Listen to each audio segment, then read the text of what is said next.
The holidays are a time when we get to show our gratitude to others, and whether it's a tip or a gift, you want to make sure you do it the right way. Etiquette expert Sharon Schweitzer is here now to help us out. Welcome to Talk of the Town.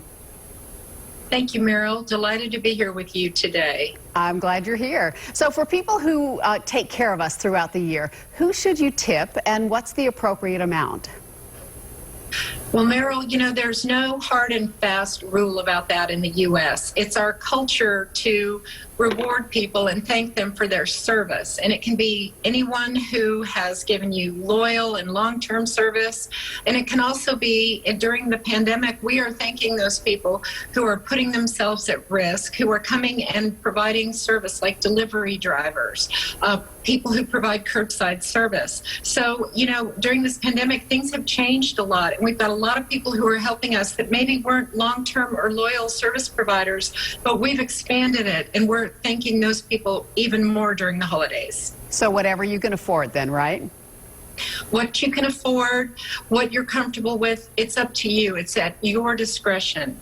It's how you want to thank people and how you want to show gratitude, because that's the reason for the season. Okay. What are your thoughts on regifting? Should you or shouldn't you? Well, at its heart, regifting really lacks integrity, Meryl, because what you're doing with regifting is you are taking a gift that was meant for you and you're giving it to someone else. However, what we're seeing is with the ecology, with people wanting to save and be more economical, we're seeing that in our U.S. culture, people are more comfortable now with regifting. And so it really depends on your personal taste.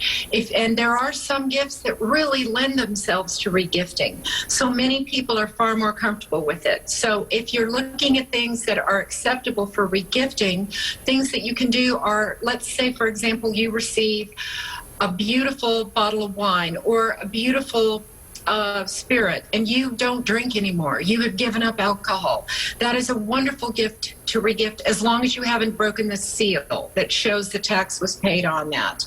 You can pop it in a beautiful, elegant wine or gift bag and regift it immediately, or a beautiful gift basket that you've received at the office. You can share and regift that and share it with everyone. Just make sure you regift in different circles, because you don't want to hurt anyone's feelings. You don't want it to be that awkward, oh my gosh, I just gave that to my mother-in-law and here it is showing up for my brother.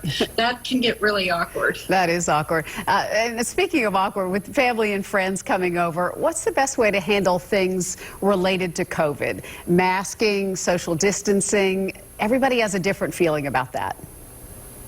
They do. The political aspects of that have really been contentious.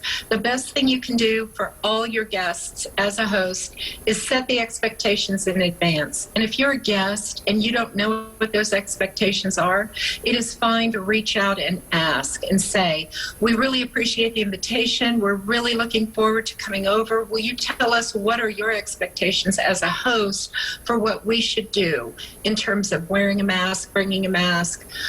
You know, the guest a lot of power these days, and the guests can ask, will other folks there be vaccinated? You know, what are your expectations for us? We wanted to let you know we're vaccinated, we're fully vaccinated, we're in the process of it, or we've decided not to be vaccinated. Are you comfortable with that? So the vaccination situation and status, because of health and safety, many people are now discussing that. So, you know, asking ahead of time, setting those boundaries, making sure everyone is well aware, and open communication. Those are crucial, Meryl. Yeah, communication really is the key, because it is a tricky time to navigate, isn't it? It is. It's very tricky, and it's better to know in advance and make those decisions about whether you're comfortable attending or maybe taking a pass and doing a virtual presence and a virtual toast, and then everyone is more comfortable and you avoid those awkward situations. Thanks for your tips, Sharon. We appreciate it. Thank you, and happy holidays. Same to you. If you'd like to find out more, we put Sharon's information on our website at newschannel5.com.